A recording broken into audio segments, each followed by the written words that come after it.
Hey everyone, it's time for Good Week Israel, where we'll bring you the most positive highlights from this week at ILTV. Get ready to smile because coming up, the skies of Singapore get a new set of eyes. New archaeological evidence in the city of David gives renewed credence to the accuracy of the Hebrew Bible. And get ready for the fanciest breath you'll ever take. Israeli jewelers unveiling the most expensive face mask on the planet. Amazing news for Israeli international relations. Prime Minister Benjamin Netanyahu and Colombian President Iván Duque Marquez finalizing a ratification of the Free Trade Agreement. As part of this historic moment, upwards of 97% of Colombian goods will be able to flow into Israel tariff-free. And Israel and Colombia will also cooperate in a number of important fields. But Colombia will also now construct a free trade and innovation office in Jerusalem, becoming the third Latin American country to do so behind Brazil and Honduras. Now, Singaporeans breaking hygiene or distancing rules may soon need to look out because an Israeli-made drone will be watching. Police in Singapore are testing two fully automated drones developed by Israeli company Aerobotics in hopes that the UAVs can help enforce social distancing measures amidst the COVID-19 pandemic. The small pilotless drones, weighing just 10 kilograms or 22 pounds, are programmed to track anomalies and live stream what they see back to their operators. This is the first drone that's completely automated, so that means it can fly with no operator. The idea is to use it for multiple applications, including mapping, surveillance, security, and others. We want to see these drones in every city in the world, predominantly since we believe that the system can really save lives. There's several applications that can relate to that.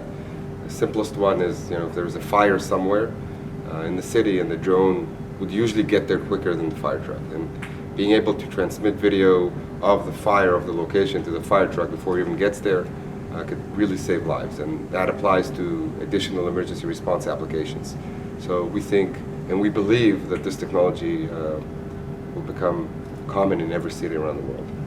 Then, in addition to emergency responses or surveillance, Aerobotics drones can be made available for a host of industrial purposes. But for now, aiding the Singaporean government's widespread surveillance program is the focus, with eyes set on other governments in the very near future. Moving on, new archaeological evidence discovered in Jerusalem is now providing added support for the Bible's telling of history, specifically an event so grand and dramatically violent that it permanently altered its magnetic field, the destruction of the first Jewish temple. In our excavations here, we unearthed a building, and the building was heavily destroyed by fire. When we excavated, we saw tons of stones, pottery smashed on the floor, and wooden beams that were burnt.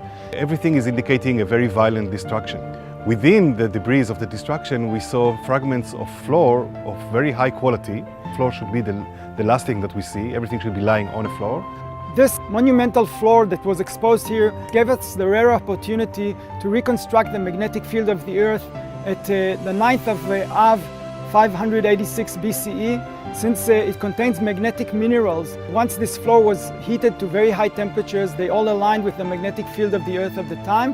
By the work we did in the Paleomagnetic Laboratory in the Hebrew University, we could reconstruct the magnetic field of the Earth at this very specific time in the past. So essentially, using the date of a catastrophe that we know of, the Tisha B'Av destruction of the Jewish temple in 586 BCE, scientists are able to reconstruct the exact magnetic makeup of the Earth nearly 2,600 years ago. And according to researchers involved in the excavations, the purposes of this study was twofold. One, to rediscover the direction and magnitude of the magnetic field on the day of Jerusalem's destruction, and two, to understand what the magnetic data recorded in the floor fragments can tell us about the destruction itself. Well, exactly as described in the Torah, the archaeological and magnetic data confirms that the grand building on the Temple Mount in Jerusalem had been destroyed by fire, and probably intentionally.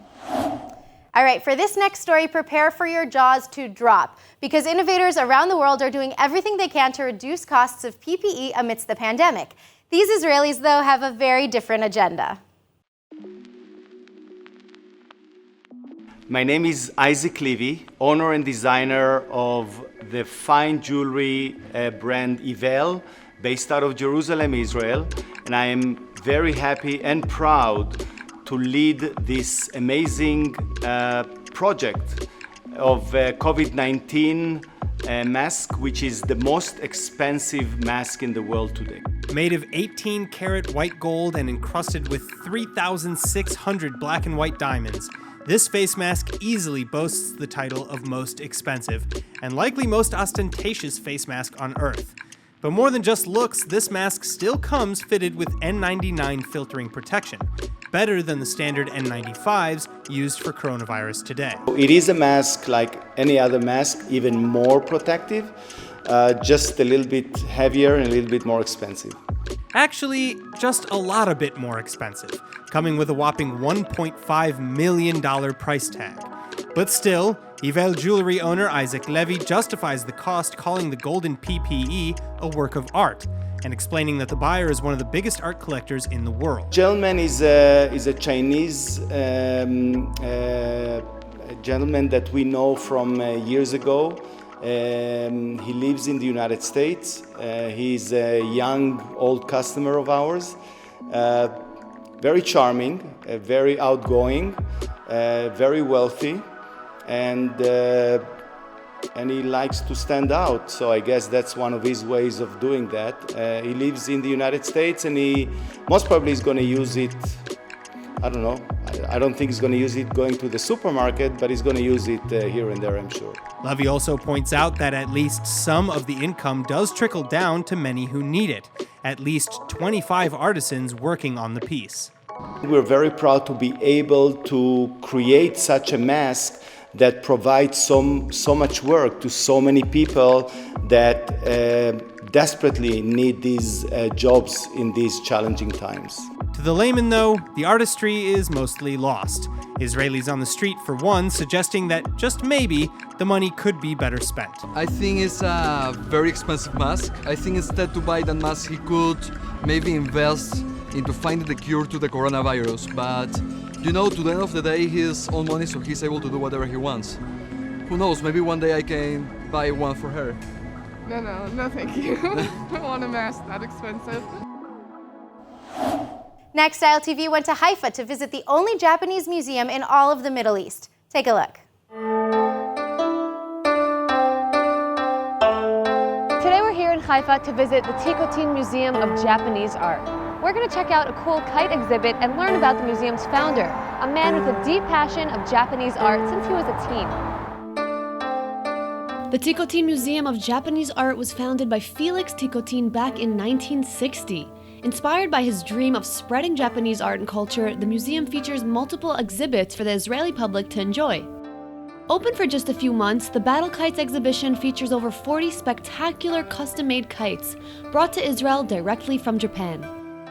Kites have been part of the Japanese culture for centuries and are extremely significant in their culture and tradition. In Japan, still today, every region, every province has its own specific type of kite. The kites in the exhibition range in size from 40 centimeters to a few meters, and these are just ornamental, nothing like the real thing. Everything we see here is basically miniature versions of the Yes, real. about 1/3 of it. In some regions, you'll find the annual kite battles known for attracting large crowds, pretty much the entire town, to compete against each other with their giant kites. Of course, to fly a kite 7-meter tall and 5-meter wide takes at least 12 people, but many other people participate as well. And is it mostly about the kite flying or the art? Because a lot of these kites have beautiful, vivid colors. Of course, there is a meaning to the art. As we can see here around the exhibition, there are many types of warriors.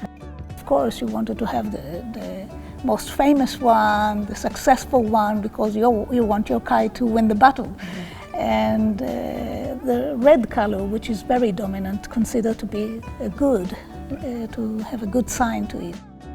Now, are these just illustrations of cartoon warriors, or is it based on, a real warrior in Japan? Yes, certainly. It's based on real warriors from the Japanese history. And of course, the most successful ones and the loved one by the Japanese people. So let's take a look around. Okay. We see here kites, which varies in sizes. You have these enormous kites, and then behind you have the miniature versions. Mm-hmm. Now, I'm sure something like this would be way harder to fly. kites this size would need lots of experience and expertise to master.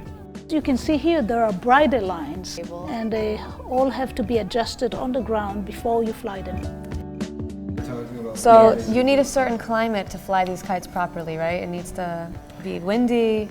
Yeah, surely in Shirone, they do it after the long winter, and in June the wind is just right for flying kites, and enjoy their festival of kite battles.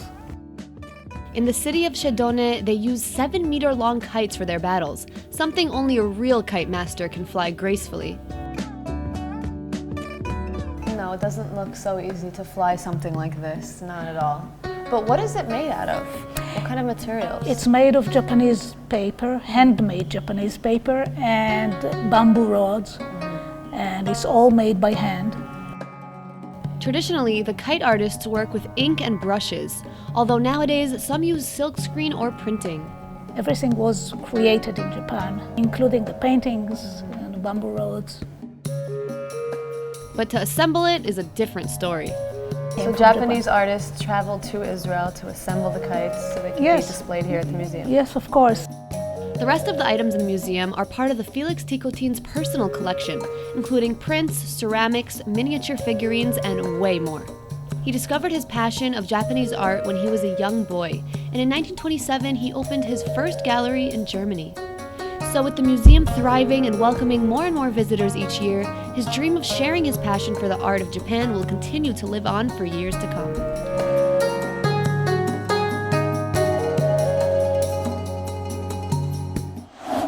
All right, this next Israeli social media celeb shows that there are many ways to be a star.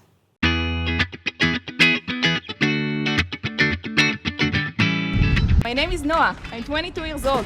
I live in Tel Aviv. I used to be Israeli champion pole vaulter, and now I'm dancing in the air. Hanging high above a terrifying, death-defying drop, the amazing Noah Toledo parties. I like the heights, I like the extreme, the adrenaline. I like to watch everything from above. You can see everything here. And you feel the wind. You can fly. And with nearly 60,000 followers on social media platform TikTok, it looks like the whole world is partying with her. בוקר יום ראשון, תראו את הנוף המטורף הזה. אני קומה 20 ומשהו, תראו, תל אביב על המפה. But forget her online community for a second. Residents of the city whose facades Toledo cleans are equally big fans of the window washing star. When people see me behind the window, they are surprised. They see a woman. It's not usual. They give me water, chocolate, whatever I want, and it's very nice. Oh, she is divine. Every time when I see her when she cleans the window, she waves, she smiles. She's the only one to ask if I'm happy, if it's really clean. She is the best of them. She's the only girl, but always so nice. That's very different from the other cleaners, the boys. It's not all fun and games at the top of the world, though. Toledo's main goal being to inspire other young women to make their mark in traditionally male-dominated fields. I don't know a lot of women doing this job, but I hope when they see me, they understand women can do it too and show the boys women are strong.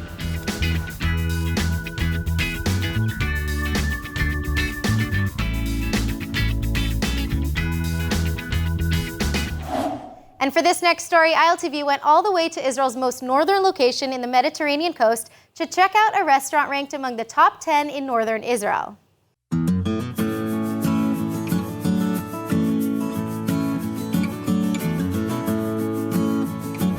You might not expect to find a high-end restaurant in Israel's border to Lebanon, and yet I'm standing outside of one of the top 10 best restaurants in Israel's northern region. This is restaurant Tzuk. Tzuk, which translates to cliff in English, is situated on Israel's northernmost location along the Mediterranean coast, and gets its name from the geography here as it sits atop the cliffs and offers spectacular views of Israel's western Galilee. נתחיל מזה שהמסעדה נמצאת במקום הכי יפה בארץ, בחלק הצפוני, בראש הנקרה, שזה אחד המקומות היפים שיש לנו פה, ממש פנינה. אז זה גם חוויה לבוא ולאכול במקום כזה יפה. ויש הרבה נקודות יפות בישראל, וזו אחת הנקודות באמת היפות. אנחנו ממש פה בין ההרים לבין הים, מקום מדהים. It's really unique, the view, the food is very tasty, it's my first time and I will be back. Besides for the view, the food is an experience of itself. Using only the highest quality of ingredients, the chefs here cook up fascinating and innovative dishes inspired by the Mediterranean kitchen. אין הרבה מסעדות שף פה באזור. אנחנו מסעדת שף כמעט היחידה פה באזור, שמתמחה בבשרים, בגורמי ים תיכוני, בכל מיני מנות דגים מיוחדות. Restaurant owner Arik was interested in the food industry from a very young age. Having noticed Israel's center was filled with a large number of upscale, internationally known gourmet restaurants, he decided to bring the trend here to Israel's north as well, allowing locals and tourists here in the north to enjoy a fine dining experience. פה יש לנו קרפצ'ו, אנחנו מכינים אותו מסינטה. הסינטה היא נתח בפרה לא שומני.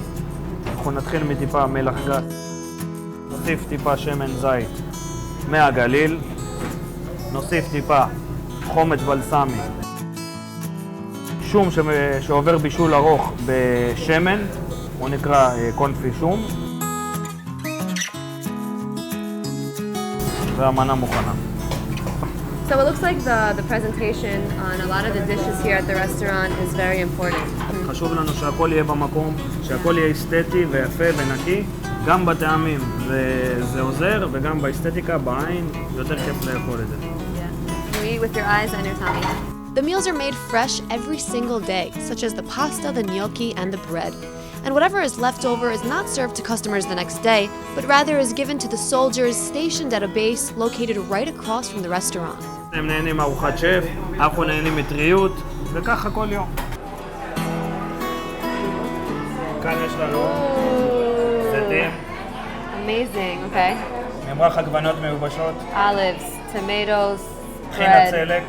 This is טחינה, wow, it's pink, so it's mixed with beets, okay. פסטו כוסברה. Pesto with cilantro, כוסברה, interesting. שמן זית ובלסמי. Now this is obviously locally sourced olive oil. I'm so excited. This table is amazing right now. This is the real star of the table. It's goose liver with lots of different flavors. He even added on some date honey and flowers. Chef restaurants in Israel love to add flowers on everything. Wow. This just melts in your mouth. Wow. Everything is so flavorful, delicious.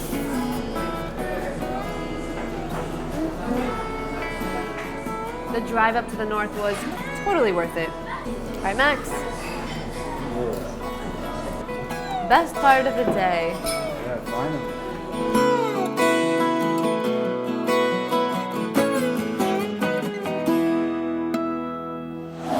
And now let's take a look at ILTV's interview with an incredible Israeli company that's looking to revolutionize the food industry. Now, talk about a one-stop shop. Our next topic today focuses on Israeli company Solve Eat, which is looking to revolutionize the food industry, making our meals healthy, healing, and of course, delicious. Think chocolate, but good for you. So coming to us via Smart Funding, an Israeli company specializing in business development and fundraising in Israeli ventures, we're joined by Udi Peretz, co-founder and CEO of Solve Eat. Udi, I'm so happy to have you here because this, I love interviews like this. They're delicious. So, okay, first of all, I have to ask you about the product that you brought with you. Chocolate that is apparently good for us. Explain this, please. First of all, thank you for having me. It's important to know what is prediabetes. Prediabetes is a very common medical condition. 1 out of 3 Americans is prediabetic. Wow. That's 88 million American adults. Solve It is developing food products that are targeting specific medical condition. We integrate medical herbs into foods, and all our ingredients are natural. Our current chocolate is for prediabetes, and all active ingredients help reduce blood sugar levels and other symptoms of this condition. So I understand that you're calling this functional food because it's kind of working to heal the body in such a way. It's not just for eating, but at what stage of development are you? Have you done clinical trials or anything like that? We assembled a very strong team of doctors, scientists, sure. Pharmacists, and food tech experts. Right now, we are focusing on the food technology and the flavor of the chocolate. And now I want you to taste our chocolate. I'm going to take this one in the back. Yes, okay. Has my name on it. All right. So while I'm eating this, please continue. So we conducted a field study with 12 pre-diabetic volunteers who consumed our chocolate for a few months. We saw significant and consistent reduction in their blood sugar levels. In the near future, we are going to conduct a full-scale clinical study. And we filed a patent with everything we developed so far. That's amazing. All right, so I understand you've got these amazing, delicious chocolates. I can't even tell you how what is that dark chocolate as well that I'm tasting? This is dark chocolate. My favorite. All right, so what other products are you working on? Is it all chocolate?